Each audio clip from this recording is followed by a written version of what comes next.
Hello, my name is Sophia Kitan. I'm from Shoreditch Global High School. Today I'd first like to respond to my opponent's attacks, then go on to rebuttal. So first, my opponent's attacks. He had 2 points. One was to my contention one, saying that refugees are already spread out to nations.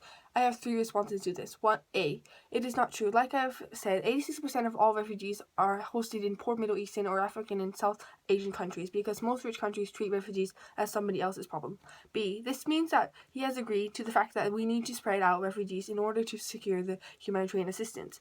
C. That he has admitted the fact that 86% of refugees are held in countries which account for just 2.5% of the global economy and thus are overflowing with refugees, ending in refugees living in absolute poverty, being in begging and performing child labor, and girls being sent to child marriage. Second, to my contention 2, he said that refugees are basically only a burden to the host country. I have 2 responses to this point. He has not shown any concrete evidence or number of what kind of burden refugees will be to host countries. However, I will. Humanitarian aid benefits the economy. According to the UNHCR, every $1 spent on humanitarian aid brings back $1.6 in economic return to the host countries. For example, Germany is in urgent need of young workers to make up for millions of retiring Germans. Around 1/3 of the 1 million immigrants and refugees that entered Germany in 2015 are under 25. Their labor will help maintain Germany's pension and benefit system.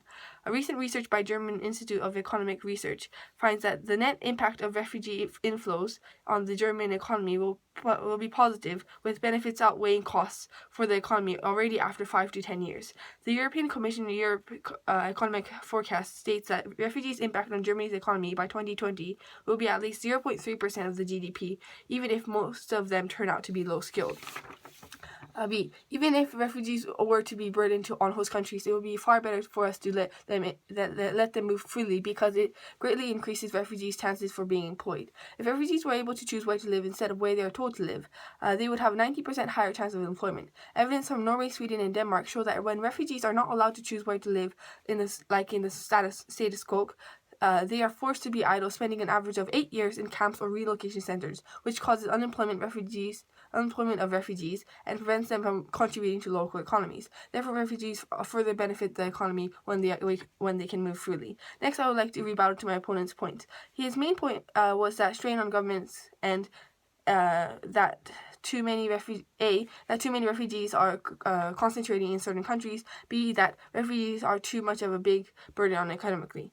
However, first, on this point A, yes, we totally agree that there are too many refugees in certain countries. So actually, that is all the more reason to let refugees move, the free movement of refugees, so we may eliminate a situation where refugees are treated inhumanely. Second, on his point B, like I've explained previously, there are to the economy will get better. Another example would be, according to the HSBC, 1 million immigrants per year till 2025 will make a GDP 300 billion euros higher than it would have been otherwise. Therefore, we can say the benefit outweighs the cost. I am proud to oppose.